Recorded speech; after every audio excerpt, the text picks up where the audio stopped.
بسم اللہ الرحمن الرحیم۔ السلام علیکم ورحمۃ اللہ تعالی وبرکاتہ۔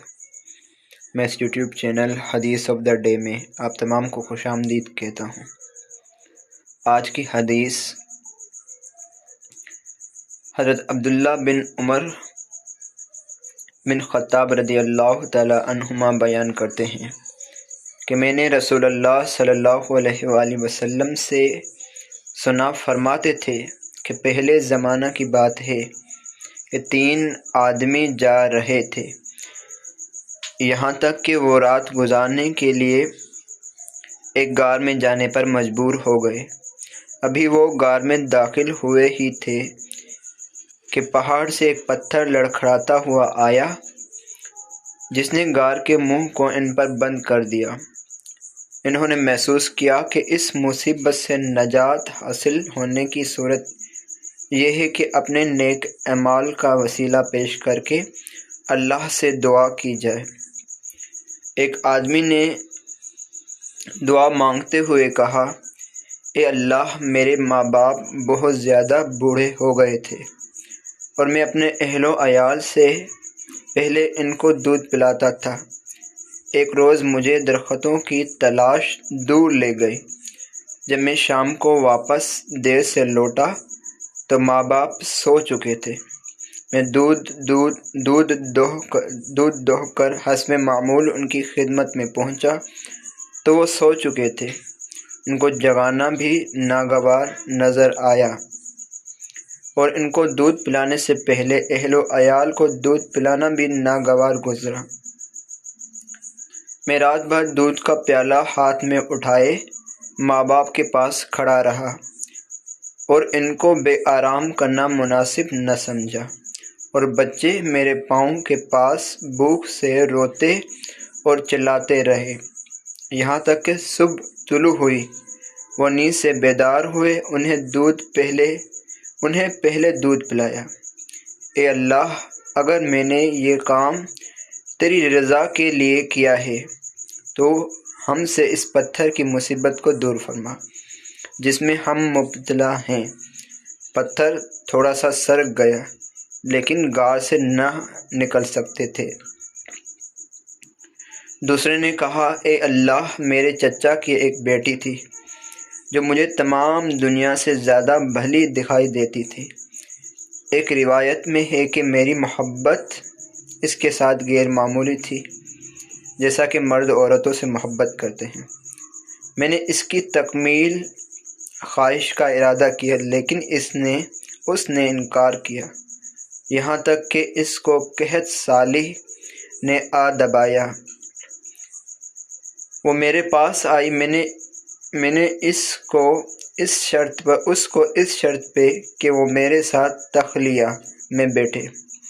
تخلیہ کہتے ہیں تنہائی میں بیٹھنے کو، یا سب کچھ ریموو کر کے بیٹھنے کو، مینس لباس وغیرہ تن سے الگ کر کے بیٹھنا۔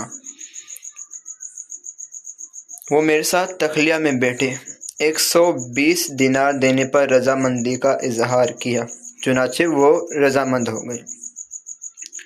جب میں نے اس پر قابو پا لیا، ایک روایت میں آتا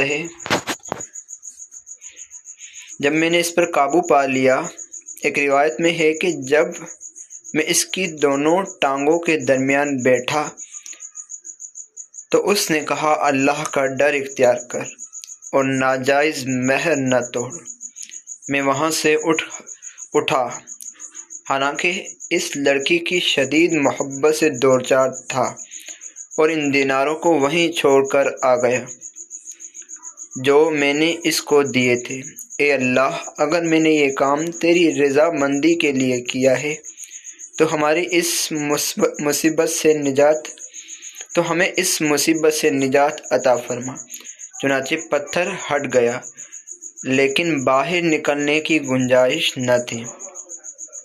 تیسرے نے کہا، اے اللہ، میں نے چند مزدور اجرت پر لگائے تھے، ایک مزدور کے علاوہ سبھی مزدوروں کو ان کی اجرت دے دی گئی۔ وہ اپنی مزدوری کو کم سمجھتے ہوئے چھوڑ کر چلا گیا۔ میں اس کی مزدوری کو تجارت میں لگا کر بڑھاتا رہا، یہاں تک کہ مال بہت زیادہ ہو گیا۔ کچھ عرصہ کے بعد وہ میرے پاس آیا۔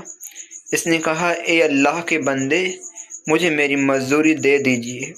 میں نے کہا، جو کچھ تو اپنے سامنے دیکھ رہا ہے سب تیرا مال ہے، اونٹ، گائے، بکریاں، غلام سب تیرے ہیں۔ اس نے کہا، اے بندہ خدا، میرے ساتھ مذاق نہ کر۔ میں نے کہا، تیرے ساتھ مذاق نہیں کر رہا۔